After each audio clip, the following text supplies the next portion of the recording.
Okay, so I found this pink sort of color being disappeared just around this thing as I was trying to clean up my intake cleaner.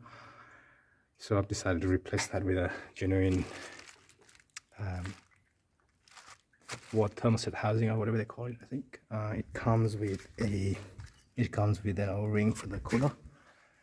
So I've taken all the intake out, drained the coolant. Now just about to undo those 4 bolts. Taken out those 1, 2, 3 hoses, and I'll be reinstalling them. The torque is 10 Newton meter. Okay, so those 4 bolts are done. All the hoses are undone. This is a bit tricky. You just need to keep wiggling it and pushing it that way. While doing so, I found a bit of a damage there on the hose because of this little engine mount clamp, or engine lift clamp, I think it is. So I put a duct tape there to avoid any further damage. Yeah. So as you can see, I'll be pushing it up a bit. It's fine on this side, but it also sits on top of the little cooler entry. So I'll push it up. Yep. So yeah, right. Yeah, so there's no apparent leak, but I think there was a leak on this side just here on the side there where it cracked. That's where the leak was. So I'll clean up those areas. I'll get that O-ring out and swap it with the other one I have. Clean up, and that's the bloody O-ring that's stuck, so I'll pull that out.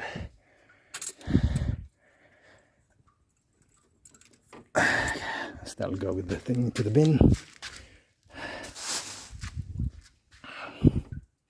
Yeah, so that's the cooler, and that's the cooler inlet, so I need to take the O-ring out and put the new one in. Okay, so I'll clean up the mating surface there as much as possible. That's pretty much the best I could do, really. Put the new O-ring.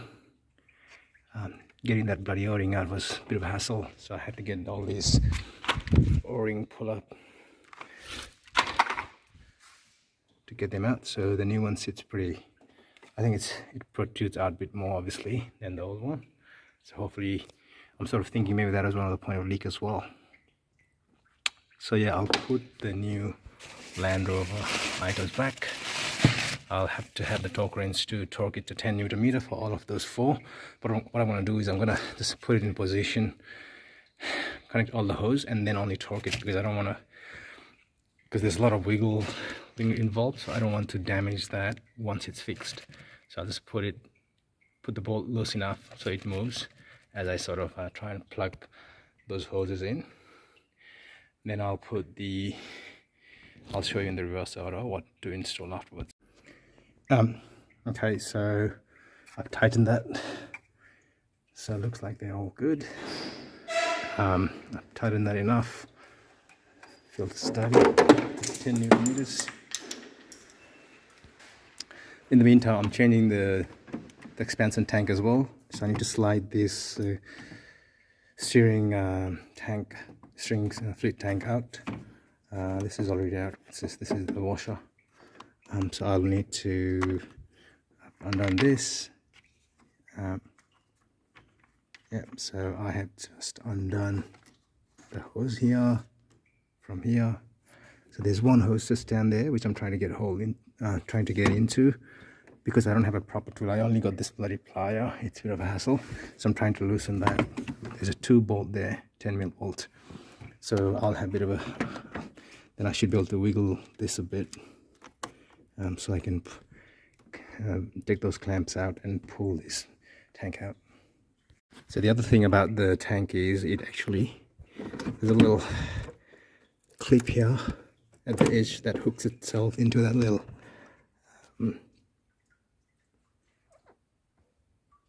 where that bolt is. I can't really point it where that screw is, just top of the lamp. that's where it sort of hooks itself. So you just need to pull it up a bit and it'll just dismantles itself.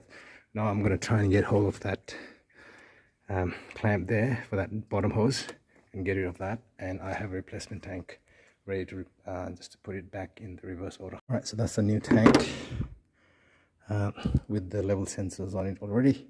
So again, like the reverse of the install, on installing it, I'll plug in the sensor first and then plug the hose to the lower one, then the top one, and then put it back.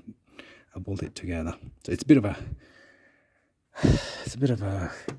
fiddly job, but hopefully it will take me half an hour or so to do that max.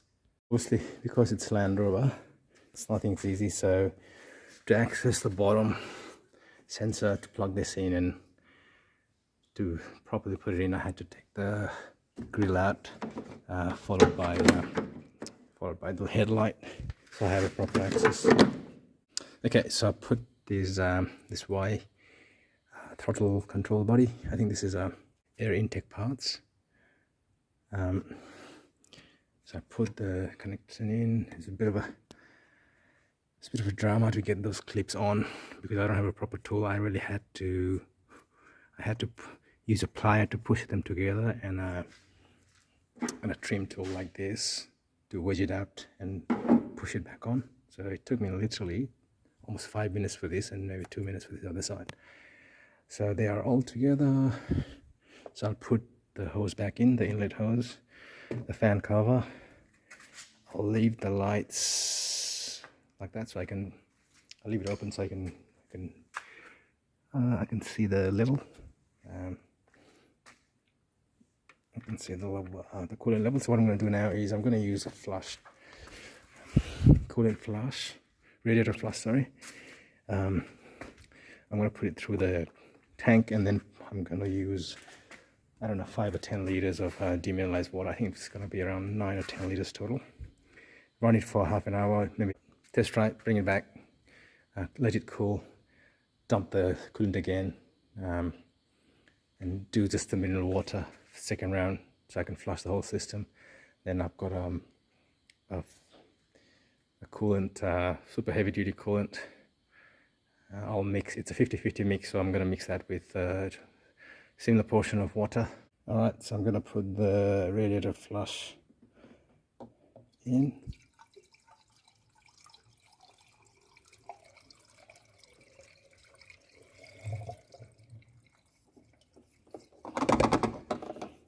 I'm going to do that, followed by